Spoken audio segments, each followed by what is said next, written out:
안녕하세요, 여러분. 닥터 새콤입니다. 추석 연휴 잘 보내고 계신가요? 여러분 모두 다 거리 두기와 그리고 방역 지침 잘 지키셔서 안전한 추석 보내셨으면 좋겠습니다.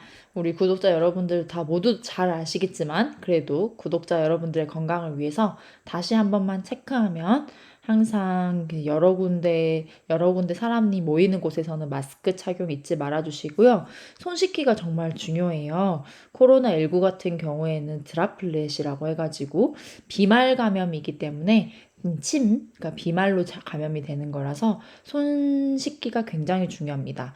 눈에 보이지는 않지만 얘기를 하면서 침은 많이 튀게 되거든요. 그러면서 주변 물질에 드라플렛, 코로나19, 그러니까 코비드 19 바이러스가 곳곳에 묻어 있고 이게 보이지 않지만 내 손에 묻어서 호흡기에 코와 입에 손에 대게 되면은 감염이 이루어지는 거라서 손 씻기가 정말 정말 중요합니다. 아무리 강조해도 중요하니까 꼭 손 씻기 잘 하시면서 가족분들과 안전한 추석 보내시길 바라겠습니다. 최근에 미국 코로나 사망자가 증가해서 이걸로 기사가 나온 건데요. 한번 좀 알아볼 만한 내용이라서 영상을 만들게 됐습니다. 같이 기사 내용 확인해 보도록 하겠습니다. 미국에서 코로나19로 감염돼서 숨진 사람이 최근 일주일간 일 평균을 2,000명을 넘겼습니다. 뉴욕타임즈는 18일 현지 시간 기준으로 미국의 최근 7일간 한국 하루 평균 코로나19 사망자를 2,012명으로 19일에 집계했는데요. 이는 2주 전보다 30% 증가한 것으로 지난 3월 1일 2,043명 이후로 처음으로 2,000명을 넘겼습니다. 다만 신규 확진자와 입원 환자의 확산세는 다소 가라앉는 모습을 보이고 있다고 하는데요. 18일 기준으로 7일간의 하루 평균 신규 확진자는 14만 8,252명으로 2주 전보다 8% 감소했고 하루 평균 입원 환자는 7% 줄어든 9만 5,356명으로 집계됐다고 합니다. 미국 같은 경우에는 여러분들도 많이 알고 계시는 것처럼 예방접종률이 굉장히 높죠. 코로나 백신의 예방접종률이 굉장히 높음에도 불구하고 코로나19로 감염돼서 숨진 사람이 일 평균 2,000명을 넘겼다는 것은 굉장히 무서운 일인데요. 여기에 관련된 거는 이제 확산세가 주춤하는데 사망자가 여전히 증가하는 것은 사망자가 신규 확진자, 입원 환자의 추이를 몇 주의 시차를 두고 따라가기 때문으로 해석되고 있습니다. NIT 미 질병통제예방센터의 자료를 인용해서 최근 미국에서 퍼지고 있는 코로나19 바이러스가 99.7%가 델타 변이인 것으로 나타났다고 보도했는데요.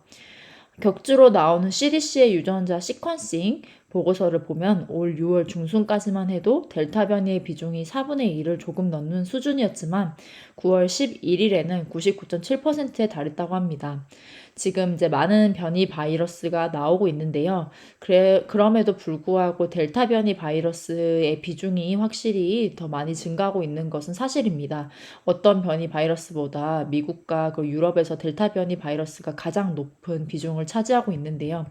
델타 변이종의 하나인 B1 617.2가 99.4%를 차지했고 또 다른 델타 변이 두 종이 각각 0.2%와 0.1% 차지했다고 합니다. 이어서 콜롬비아발 변이라고 불리는 뮤 변이가 0.1%, 다른 변이들과 정체 불명의 변이들이 나머지 0.2%를 차지했다고 합니다. 아까 저희가 말씀드린 것처럼 불과 석 달 만에 델타 변이가 다른 모든 변이를 압도할 정도로 장악하고 있는 상황인데요. 사스키아 퍼페스큐 조지 메이스텐 교수는 델타 변이가 전염성이 더 강하기 때문에 예상치 못한 일은 아니다라고 하면서 하지만 우리가 계속 경계할 필요가 있음을 재차 일깨워준다고 강조했습니다. 가장 중요한 건 방심하지 말라는 것이며 지속적인 감시와 유전자 시퀀싱 검사와 공중 보건 방역 조치에 대한 접근이 필요하다고 덧붙였는데요. 델타 변이가 증가하고 있기 때문에 또 이 변이가 전파력이 강한 만큼 치료제에 대해서는 아무래도 더 중요한 이슈가 되고 있는데요. 특히 미국 같은 경우는 앞서 말씀드린 것처럼 백신 접종률이 매우 높음에도 불구하고 사망자 수가 이렇게 늘어난다는 것은 초기에 빠른 제대로 된 치료가 이루어지지 않은 것으로 보일 수 있고, 또 델타 변이에 효과가 있는 치료제의 도입이 더 시급한 것으로 보일 수 있겠습니다. 좀 비슷한 내용의 다른 기사들도 같이 보여드리면요. 코로나19 신규 확진이 우리나라도 1605명으로 추석 연휴 확산이 큰 문제가 되고 있는 상황인데요. 국내 신종 코로나 바이러스 감염증의 신규 확진자가 1,600명대 초반으로 집계가 되고 있죠. 일요일 기준으로 가장 높은 수준이었다고 합니다. 수도권을 중심으로 코로나19가 다시 확산하고 있는 가운데 명절인 추석을 맞아서 이동량이 작년에 비해서 한 3.5% 정도 늘었다고 해요. 그러면서 코로나19가 전국적으로 퍼지는 것이 아니냐는 우려도 커지고 있는 상황입니다. 이제 방대본은 20일 기준으로 이날 0시 기준 신규 확진자가 1,605명이라고 밝히면서 일요일 확진자로는 최다 기록이라고 발표했는데요. 최근 4주간 일요일 확진자를 보면은 1,400명대에서 1,600명대를 기록해서 직전 3주간은 1,300에 1,400명대를 유지했지만 이번에는 점점 더 1,600명대로 올라서고 있습니다. 지난 7월 초 시작된 4차 대유행은 2달 보름 넘게 지금 이어지고 있죠. 강력한 방역 지침으로 수도권 거리두기도 강력하게 이루어졌음에도 불구하고 4차 대유행이 2달 보름 넘게 이어지고 있습니다. 특히 이제 추석 연휴라고 하는 가장 큰 우리 민족의 명절을 앞두고 나서 이런 우려는 더 늘고 있는데요. 아무래도 저번보다 추선량의 이동량도 늘어났고, 특히 시장 감염이 최근에 많이 문제가 되고 있다고 해요. 시장 내에서도 특히 방역 수칙은 잘 지키면서 장사가 필요하고, 그리고 이제 무엇보다도 이런 것으로 이제 확진자와 감염자 그리고 의료인도 굉장히 고통받지만 소상공인들도 굉장히 고통을 받고 있잖아요. 이런 상황에서 빨리 4차 대유행이 가라앉아야 할 텐데요. 우리나라도 역시 델타 변이는 점점 더 많이 차지하고 있는 상황이에요.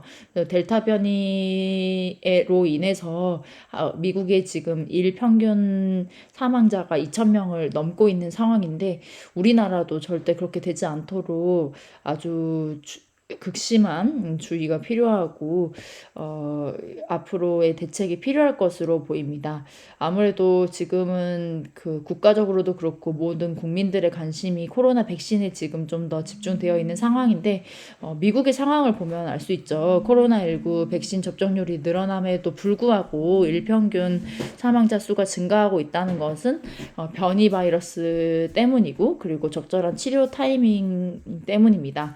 셀트리온의 레키로나주는 앞서 여러 영상에서도 말씀드린 것처럼 특히 이제 우리가 네이처라는 논문이 실린다는 건 굉장히 공신력이 있는 논문인데, 네이처에 실릴 정도로 5개의 항체 치료제 중에서 델타 변이에 대한 효과도 굉장히 효능성과 안정성이 굉장히 함유된 약이기 때문에 이런 레키로나가 초기에 더 경증에서 중증으로 넘어가기 전에 투여가 반드시 필요할 것으로 생각이 됩니다. 미국의 사례를 통해서 국내에서도 미국 사례를 방지하기 위해서 레키로나의 앞으로의 투여가 굉장히 중요할 것으로 보이고, 식약처가 이번에 투여 기준을 완화하고 확대한 것은 큰 발전이라고 생각하지만 앞으로도 더 많은 조치가 필요할 것으로 생각됩니다. 오늘 조금 더 무거운 얘기를 전하게 됐는데요. 이제 미국 상황을 바탕으로 국내도 좀 경각심을 갖기를 바라는 마음으로 만들게 되었고요. 구독자 여러분들도 조심히 그리고 또 안전하게 무엇보다 또 행복한 추석 보내셨으면 좋겠습니다. 여러분 항상 응원해 주셔서 감사합니다. 딸녕.